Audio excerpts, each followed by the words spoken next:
Hey, how's it going, everybody? Lorenzo with Alternative City Comics with another indie comics review.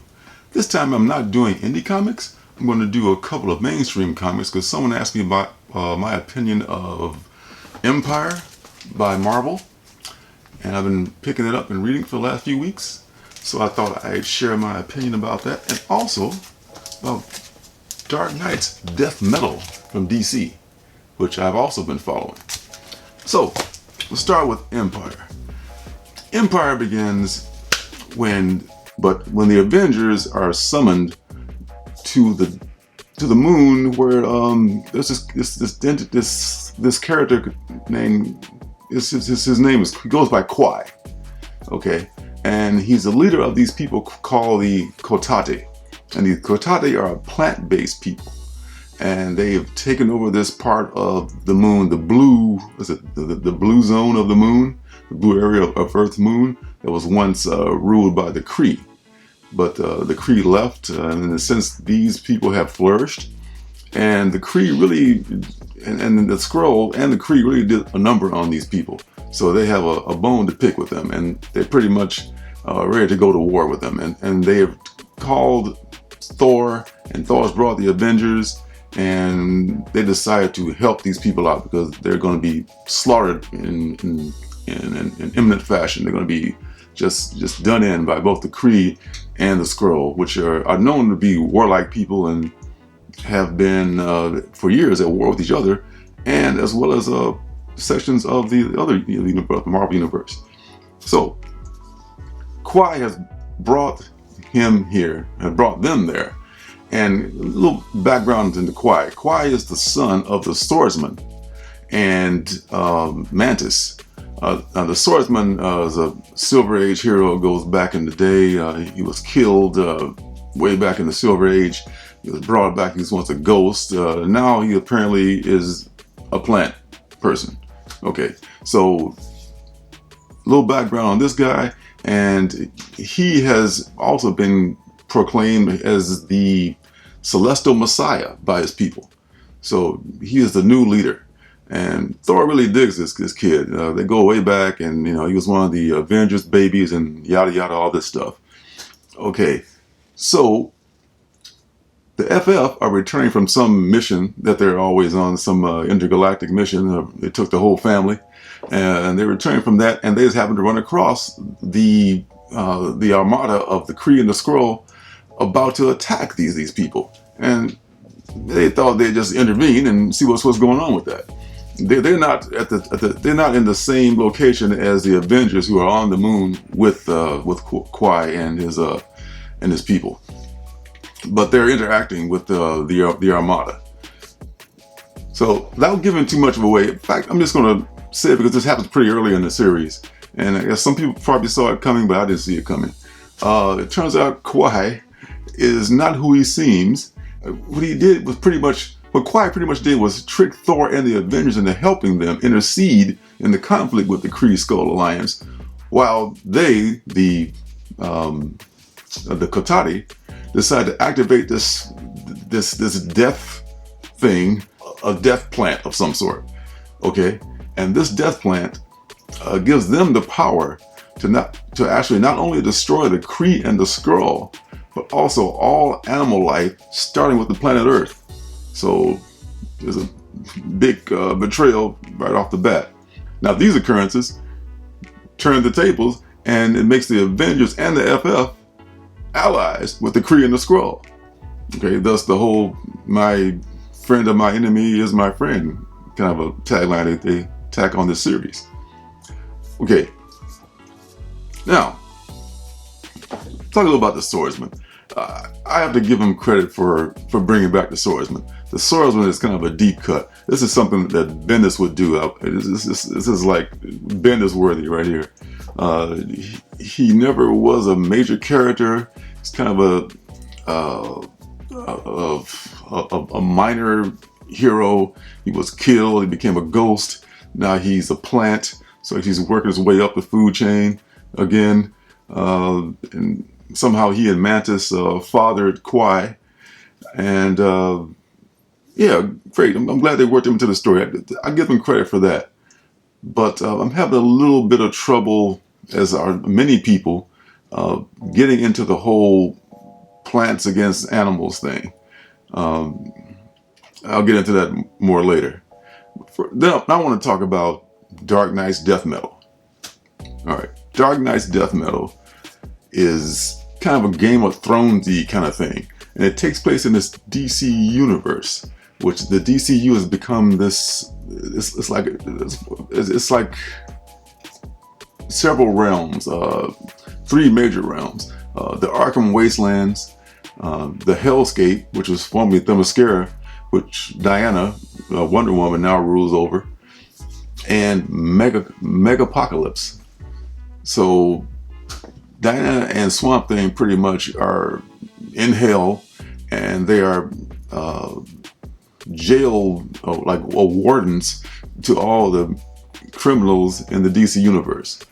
The Joker's down there, Mr. Freeze, you name it, they're all down there. Swamp Thing has become kind of a shadow of his former self. He's kind of burned out, but he's still pretty powerful in his own way, and he's become Diana's right-hand man. So the main villain in this continuity, the one everybody knows about, is the Batman Who Laughs, which is a pretty awesome character, I have to admit. But the Batman Who Laughs is subservient to Perpetua, who is this cosmic deity who rules all, and she has destroyed like 44 of the 52 universes, and she's working on destroying all the universes. And once those are destroyed, they will be remade. The multiverse will be remade in the vision of both her and the Batman Who Laughs ideology. Okay, now in this realm, the real Batman is in hiding, and he's springing sneak attacks on these legion of like bizarro Batman, not bizarro, what's the wrong word? These weird ass Batman who it's like oh God, it's just unimaginable. It's almost like a dream. It's such a genius world. Whoever came up with this, I know Scott Snyder's the writer, so he's who came up with it. But it's really pretty engaging because DC has these multiverses. They can do these kind of stories all the time, and I love like one shot Elseworlds multiverse stories, because that just leaves you so much more leeway to come up with different stories. And I'm a Marvel guy, and I have to say that DC kind of nailed this. Now, between the two of them, if I had to decide, if I had to pick one event to follow, it'd be death metal all day.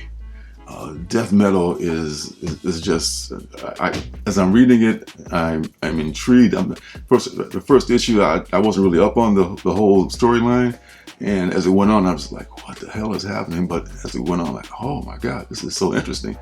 So I just finished the second issue yesterday. I think maybe the third one is coming out. I know there's some offshoots. Oh, and I picked up the Legends of the Dark Knight death metal, which I have not yet read, but I cannot wait to do so, and I'm sure it's awesome. That came out last week. Yeah, I mean, like I said, I applaud the whole swordsman thing, and you know, I don't know what it is about the problem is too with DC, with Marvel's Empyre, is that they have this whole line of crossovers they're trying to get you to buy, and it's like there's even a crossover with Celestial Messiah with Kwai, and why do I need that?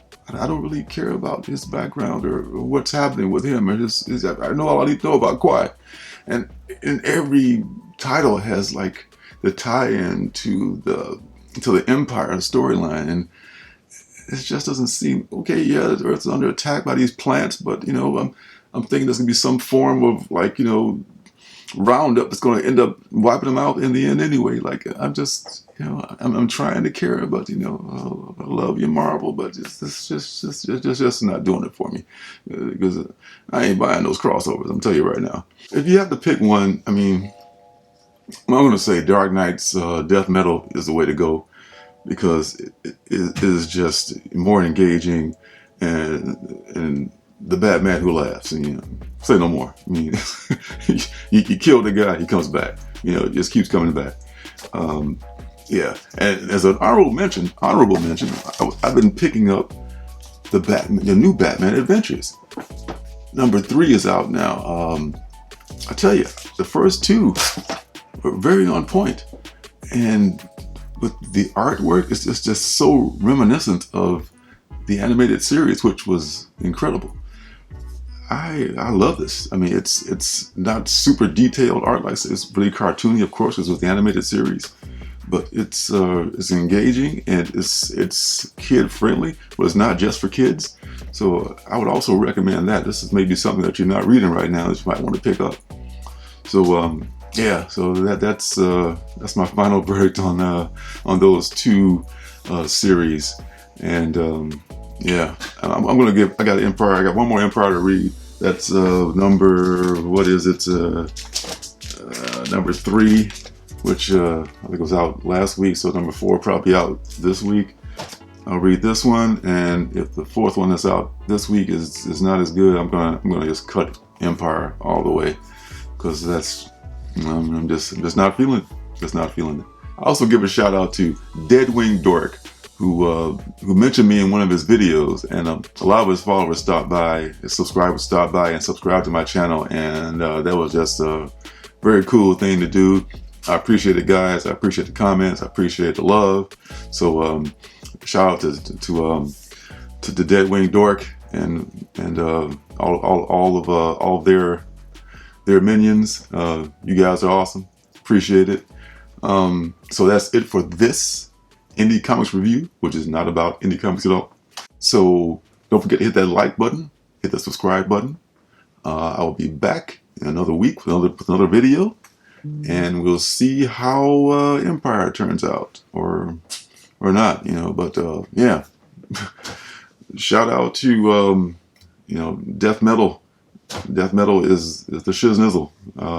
Till next time, you guys are awesome. Take care. Hey, don't forget to subscribe and leave a thumbs up.